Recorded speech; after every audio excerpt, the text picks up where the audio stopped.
Hi everyone, so great to be talking to you all from across the Atlantic Ocean.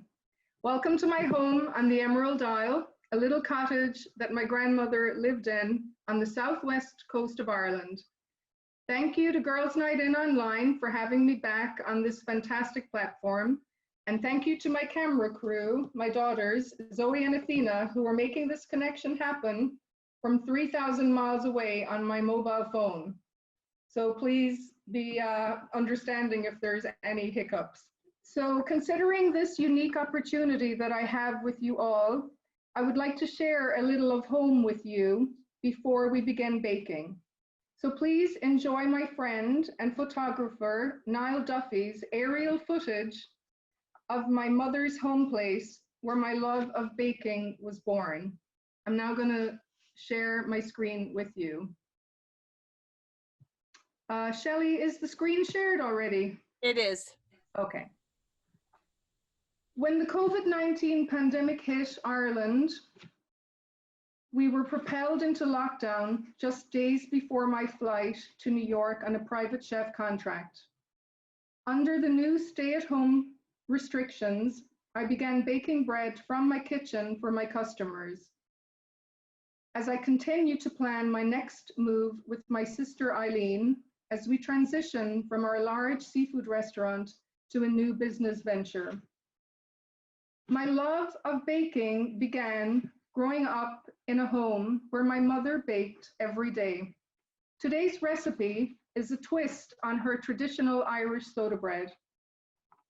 Focaccia or flatbread would not have been heard of in her time, and it truly is a fantastic and tasty twist on an old Irish classic.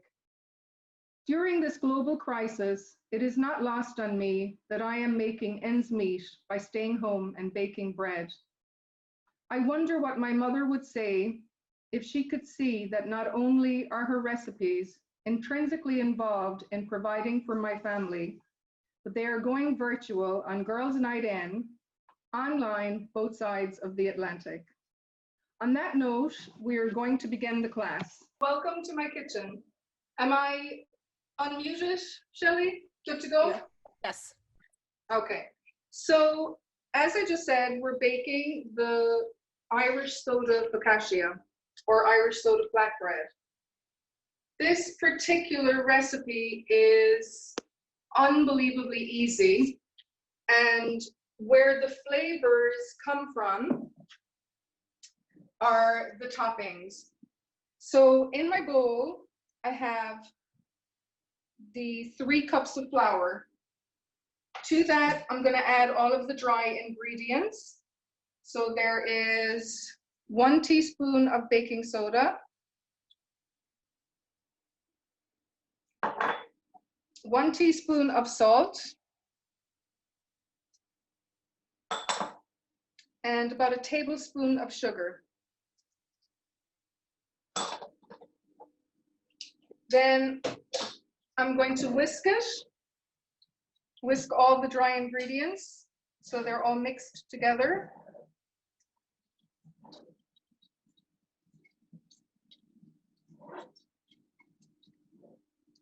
And then I'm going to add the buttermilk with a spatula.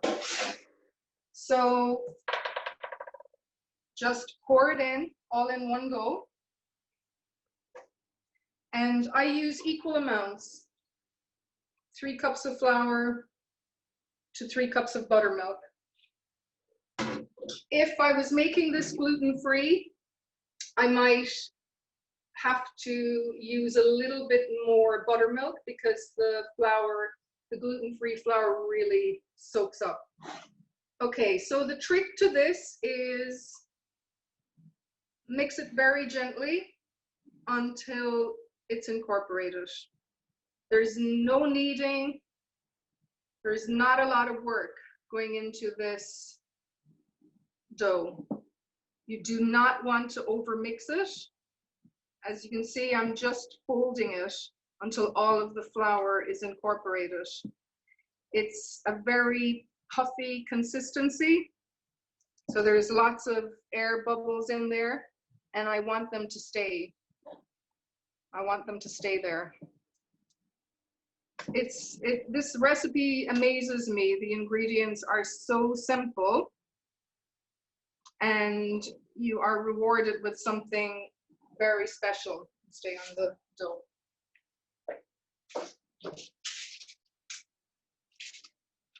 Here I have just a cookie tray. I happen to find a really nice one that has holes in the bottom, which is great for cooking, but it's not necessary. So there's some parchment paper on top, really necessary, otherwise it would stick. So you can see the dough is it's loose, but it's full of air bubbles. I'm not going to mix that anymore. As long as the flour is incorporated, that's all that matters. So straight onto my baking tray.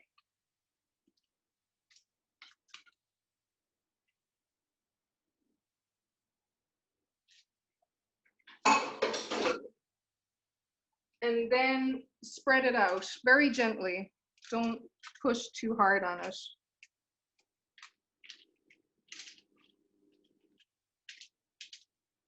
And there's going to be lots of little holes, and that's good. You want that. And you can even try to make some more indentations in it so that when you slice it, all of the additions to the top sink down into a little bit deeper. Okay? So that's your basic dough. And now, the most basic focaccia, soda focaccia, is with sea salt, caramelized onion, which I've given you the recipe to, and rosemary.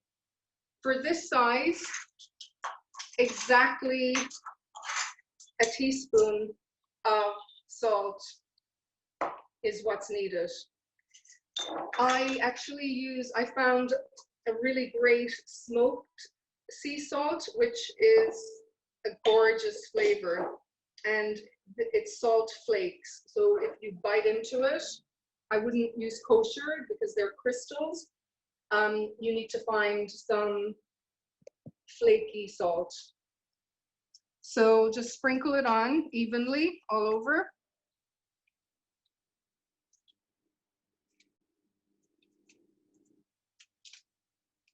Get into the corners and get every little bit of it. And then with the rosemary, you just take the rosemary off the stalk and chop that up really finely. I don't leave the rosemary in, I chop it pretty finely because I don't like to get a bite of a full leaf. They're pretty tough. So then you take your rosemary, and I'm pretty generous with the rosemary. I love the flavor. You can also use thyme. Thyme is gorgeous on it. But the rosemary, the caramelized onion, the sea salt, and the olive oil are your basic flatbread. So I'm going to finish that, and then we'll just go into, and then sprinkle on the caramelized onions, which you've also gotten the recipe for. They are really worth making. The flavor from them is just wonderful. So sprinkle these on top, all over.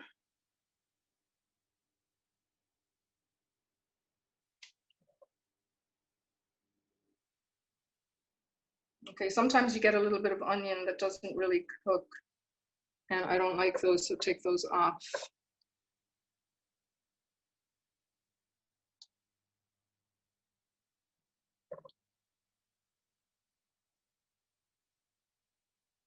Okay, you can be as generous as you like with this. And this is your basic recipe. Now, the sky is the limit with regards to what you might want to do with your focaccia. You can put on some olives. So take an olive and just slice it thinly and sprinkle them on.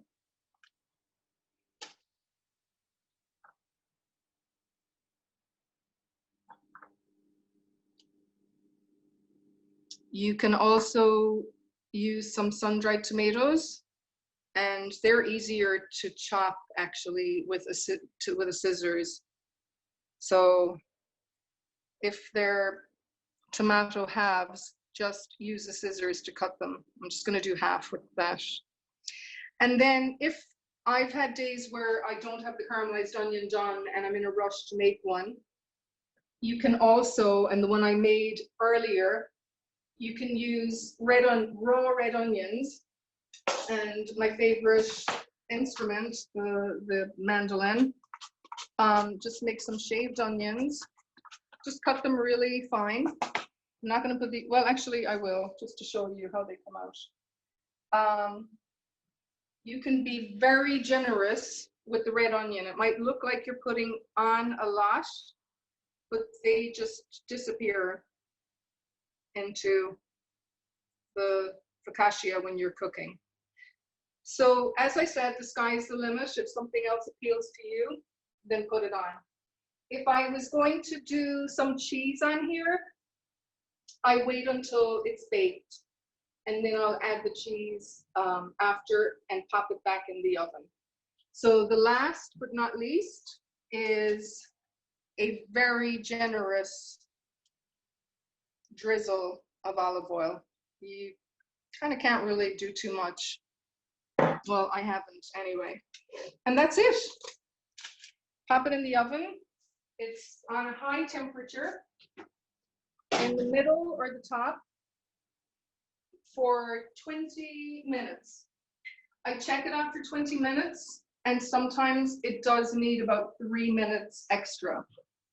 So the Irish Soda Focaccia is great on its own. You could have it for lunch. When it comes out of the oven, you could pop on some feta cheese or goat's cheese, and you could even top it with a salad or have a salad on the side.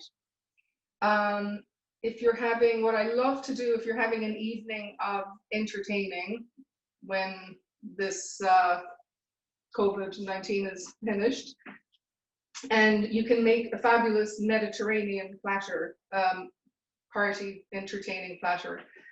And we're going to go, oh, actually, yeah, so, sorry. I wanted to show you, I included the recipe for hummus. So with the soda focaccia, it is lovely if you do it with, if you're having it on its own, if you do it with a little bread dip. And a really simple bread dip is just olive oil, a tiny dash of balsamic. You really just need a drop. That flavor, that amount goes a long way. And then throw in some of the herbs that you used for the soda bread. And also in there, what would be great is a little bit of, you could put, if you don't have the fresh herbs, if they've all gone on the focaccia, you could use some dried oregano, and a tiny bit of Parmesan cheese is fabulous in there as well. So, and maybe a pinch of salt, just a pinch, since the flatbread is very salty already. And the other thing I wanted to show you, anybody should be able to make their own hummus. It is, if you have a blender or a food processor, I wanted to show you the one little thing that I do different and how easy it is to make. So I've given you the recipe. Everything goes into the blender, to the food processor at the same time. When you put the chickpeas in, I usually use 2 cans. Save the liquid from the second can.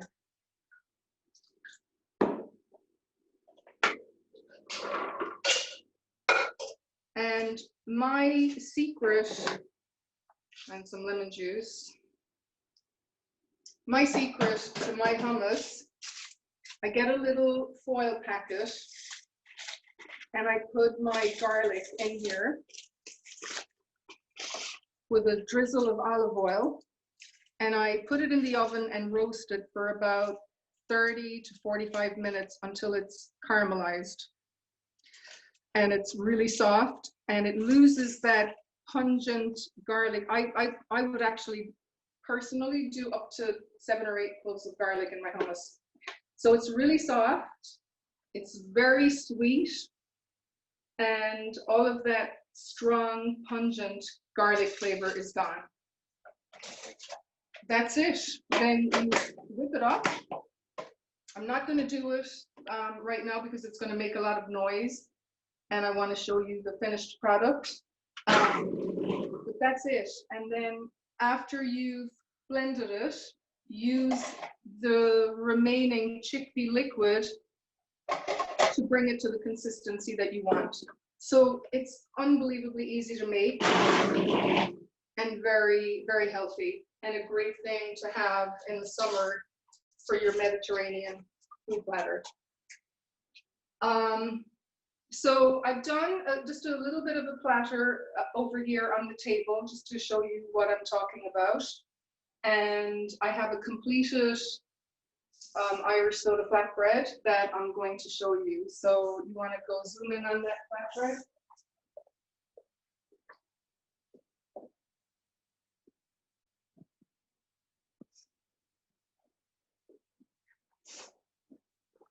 Okay. So if I was having my Irish soda flatbread for lunch, this is it out of the oven.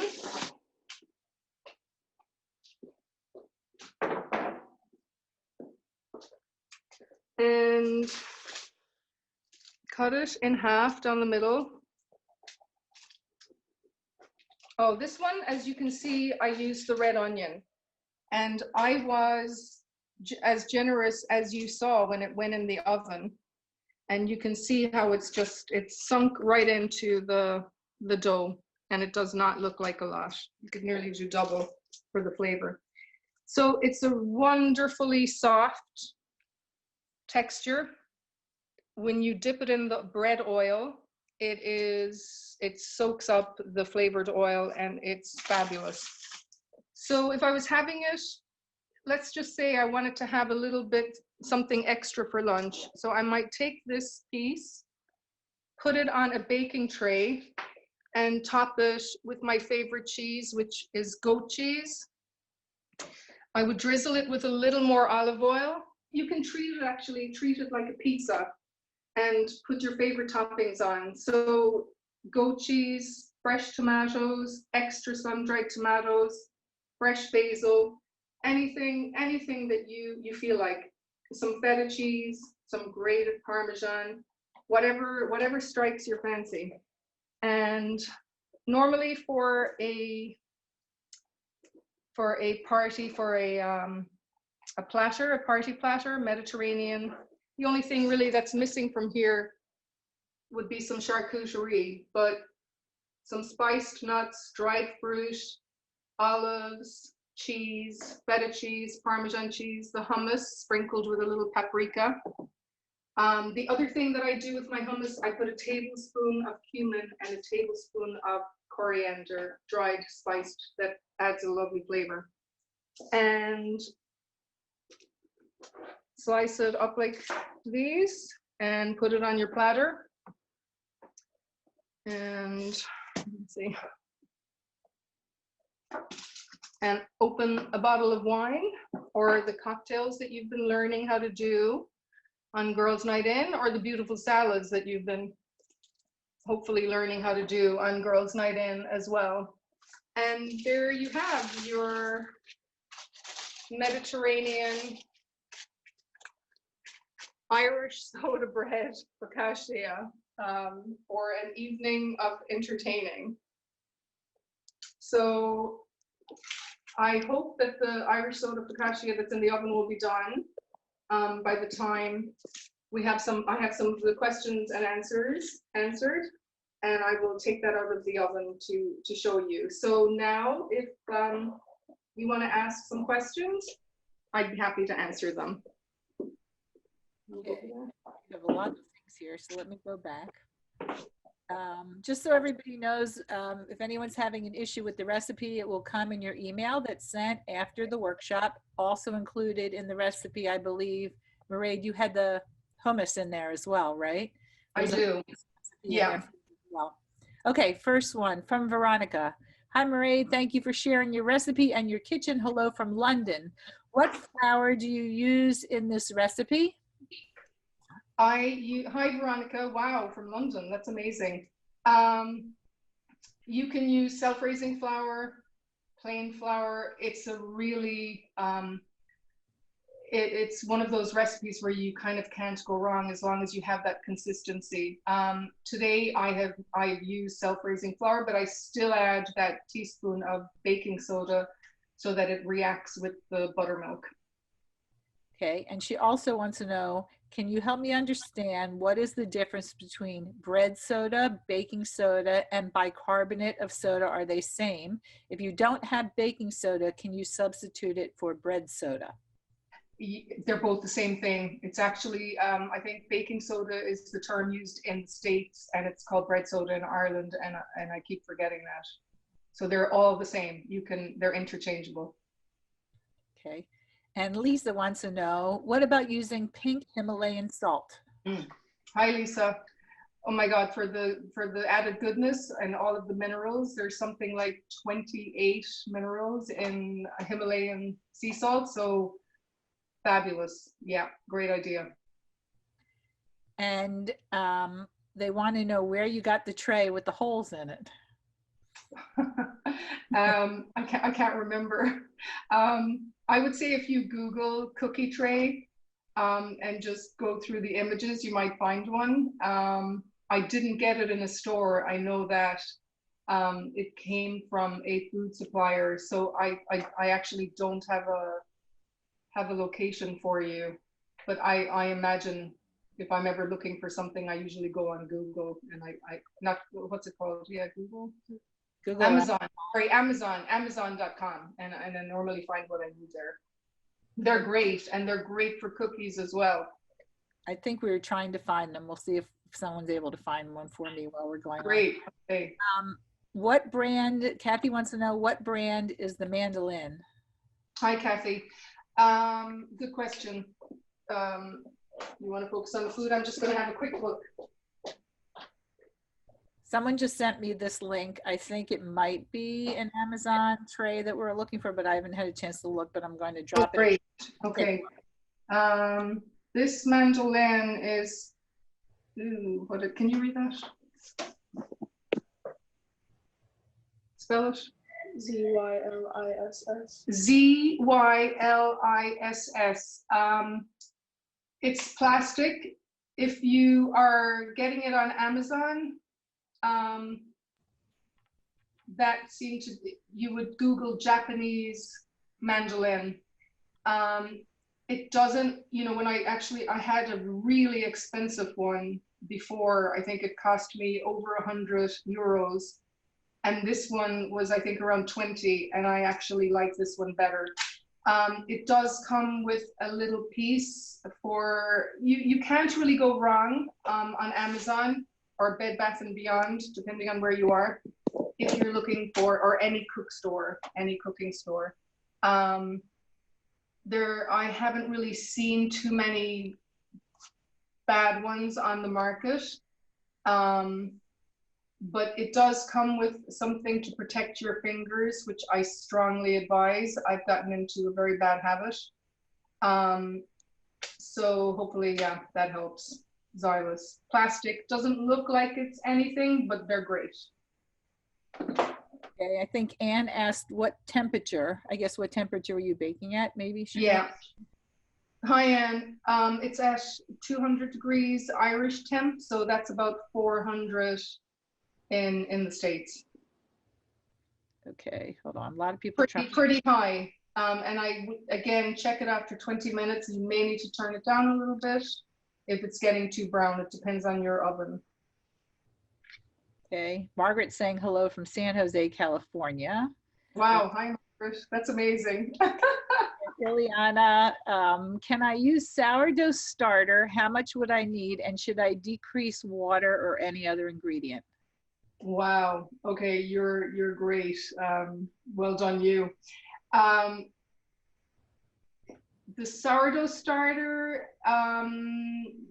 that's a whole other bread. You're even the Italian focaccia is done using yeast.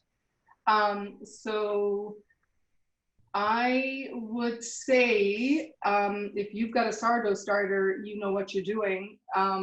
And I'd love for you to tell me how it turns out. Most of my baking at the moment is traditional Irish, so I'm not using any sourdough starters at the moment. This is a quick bread, and the sourdoughs are wonderful. I'm not sure if they do, what a flatbread would come out with that. So experiment right now while you have time and let me know what it turns out like. Sorry, I can't answer. Okay, so Pauline, who evidently is also in Ireland, wants to know, where can you get the tahini paste in Ireland?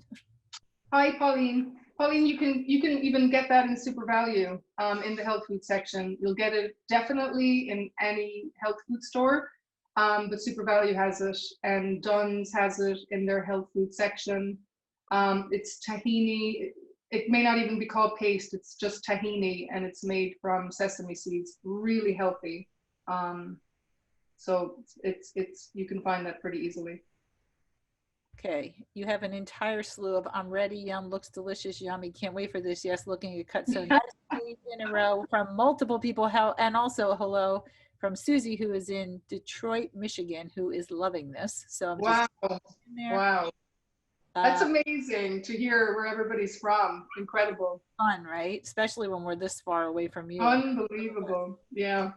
Okay, a lot of more awesomes. Okay, what's the other bread that's on the table is the question. That's my secret, Kitty's brown bread. I know, I put it there because I'm baking it every day at the moment, and I happen to have an extra loaf today. So this is the brown bread that my mother used to bake, that I bake and sell. This is the one I mainly sell. It's very popular here. It's a really common Irish, it's our basic Irish soda bread, made with brown flour, and I put seeds and Guinness in there. So it's a Guinness and multi-seed brown bread. And I think you mentioned it's hard to get some of those products in the States. Is that why? Yeah, it's absolutely impossible. I tried replicating that recipe in the States. It's hugely popular here with soup, with open prawn, crab, smoked salmon sandwiches. It's a very popular traditional Irish bread that you find everywhere here. But we have a beautiful, soft whole wheat flour in this country because of the weather. And the whole wheat flour in the States is much harder. So it comes out nothing like the Irish soda bread here. So all I can think of is packaging my dry ingredients and shipping them worldwide. Maybe. That's what I was going to say. I think what we have to do, if people are interested in this bread, which we've seen now, this is the third time we've looked at it and wanted to jump through the screen, that maybe we can work out a situation where Mairéad can send us a thing of flour and we can subdivide it if people are interested, and we can get it to you so that you too can figure out how to make that gorgeous bread. Wow. Okay. Yeah. More questions. Other than speed, why do a soda focaccia over traditionally yeasted focaccia? Oh, wow. Because you saw how quick it was to make.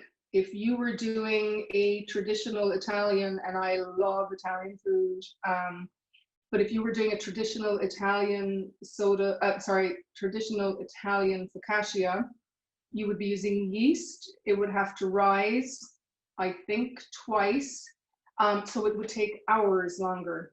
Now, there is a difference, of course, in the texture. This one is lighter and fluffier. it's so spongy. It's that's the reason, just the quickness. It is so quick to make. Okay, Megan, can you make hummus in the Vitamix instead of food processor? Yeah, you can. It's just harder to get out with a spatula, but absolutely, that would make a beautifully smooth hummus. Okay, and Susie was saying that you can also turn it into focaccia art using greens for vines. I missed that. Making it into like an artistic design on the top. If you use greens for vines, I think is what she was saying. Like the vines, if you're making flowers or something. I think that's what I'm interpreting. I'm not sure. Yeah, I'm not getting that. Okay, moving on. Somebody wants to know, what is the size of the pan? We're really paying a lot of attention to this pan. I know. You know what? I actually wanted to measure it because I knew that was going to come up. 1 sec.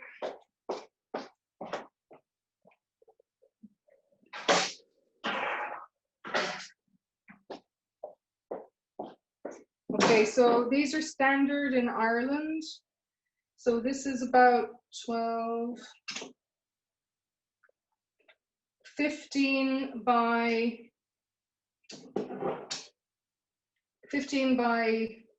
10. And that actually is a very important observation, because the recipe that I had, you know, from doing it over the years, I had reduced the flour, and the 3 cups of flour is just right for this particular measurement. If it was more, it would be okay, but if it was less, it would just be like a pancake, and it wouldn't come out. It would not come out this thickness that you want when you make this flatbread. Okay. Christine gave a suggestion for a mandolin with the safety guard. Oh. So if anyone wants to take a look in the chat on that. And Cynthia, another one asked about the temperature of the oven. I think you answered that. That was 400. Is that what you said, I believe? 400, yeah, maybe 375, 4. So can you just follow me to the oven?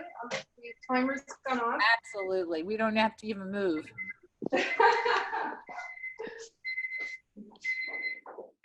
Okay, so 20 minutes.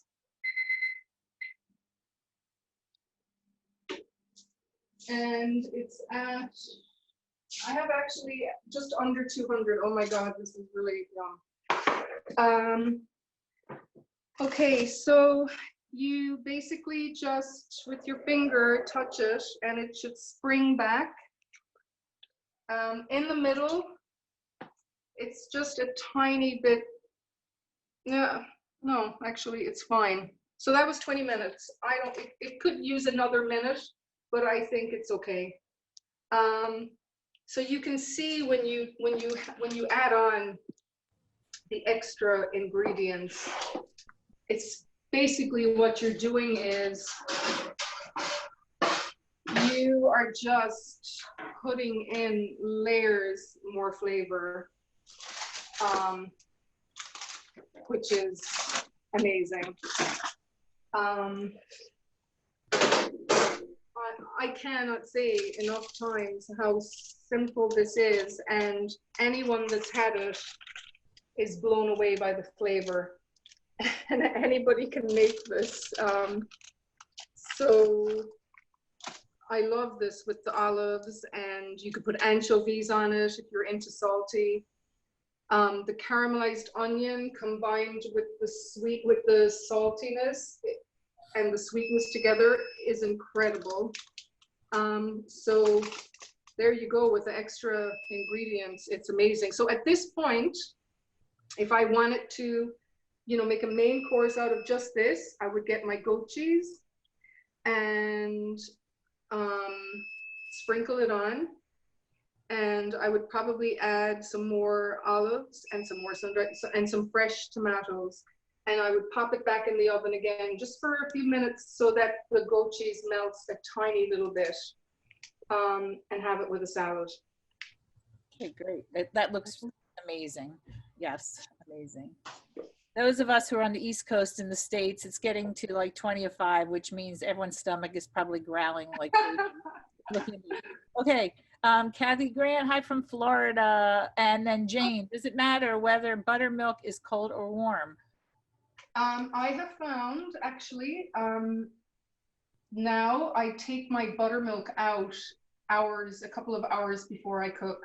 I have found that my baking comes out better and the flour absorption happens a little bit more nicely. So when it's cold out of the fridge, there is a difference. Not and the difference is not good. So if you can, if you think about it, definitely take it out a couple of hours beforehand.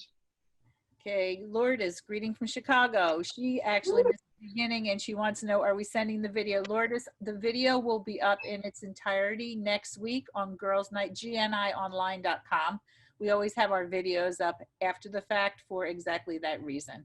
So yes, the answer is yes. And another Kathy in Florida says, I don't have buttermilk on hand. Can I sour milk with vinegar?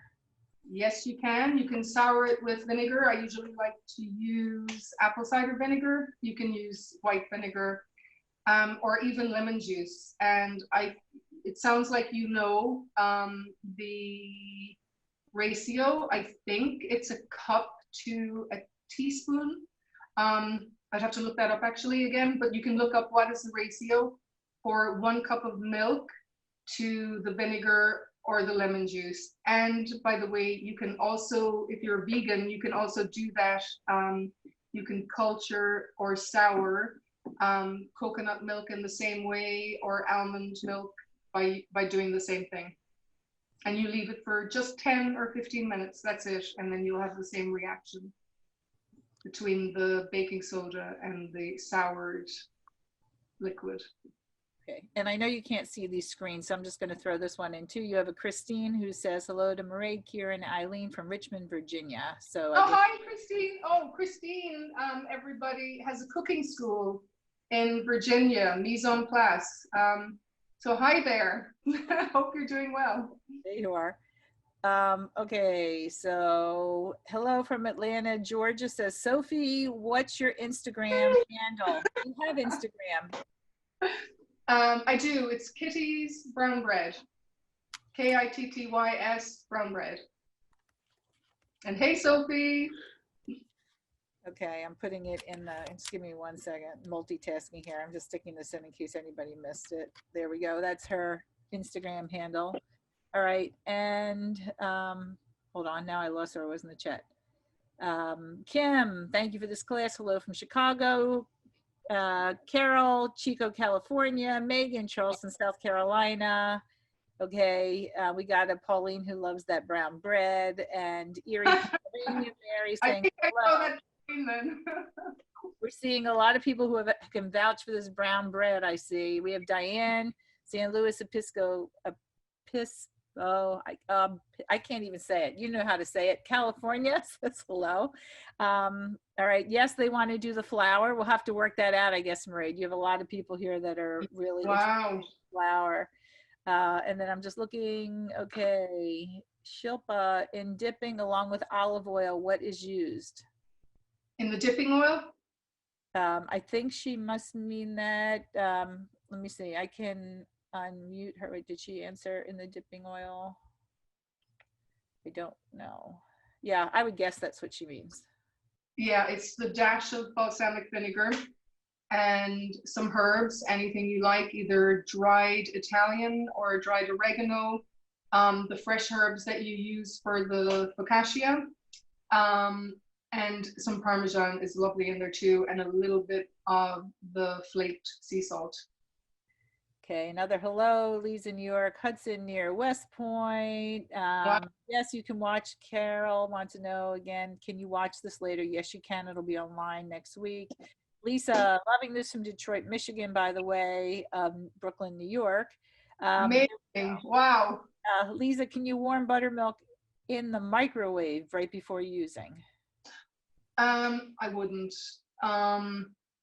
It's not, I would rather just, if you forget, just go ahead and use it cold. I'm not a big microwave fan.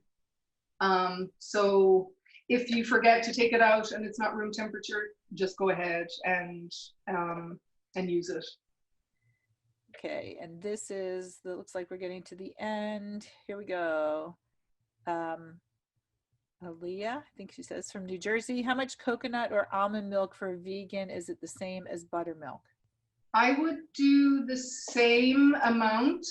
I've actually only done the vegan recipe once, and from what I remember, it was probably the same. But what I would do is, since you saw the consistency that you're looking for, just go ahead and do, say, 2.5, and then see if you think you might need to add a little bit more. You want to have that puffy, airy dough. You don't want it to be so wet that it just flattens when you pour it into the baking tray. Okay, and then I think we're almost at the end. Beth, hi from Pennsylvania. Perforated pans I'm finding on Amazon are 13 by 18 inches. Do you think that'll work, or is it too big? 13 by 18, whoa, yeah, that's very big. This was 13 by, what was this again? This was what was this one, Athena? I can't remember. That sounds... 10 by 15, Máiréad. A lot of people, thank you, Diane, Andrea, and 10 by 15. People, this was 10 by 15, and she's saying 13 by 18. Oh. What I would do in that case is I would do 4 and 4. So use 4 cups of flour and 4 cups of buttermilk. And then you can actually leave everything else the same. The 1 teaspoon of baking soda and the 1 teaspoon of salt. Okay, here comes the last few. Elizabeth, whole milk, the best, or can I use 2%? Are you talking about souring your own milk? Or are you talking about whole full fat buttermilk? I think whole milk, I think she means from here is regular whole milk. Yeah, so if you're gonna sour your own milk, yeah, I would use whole milk.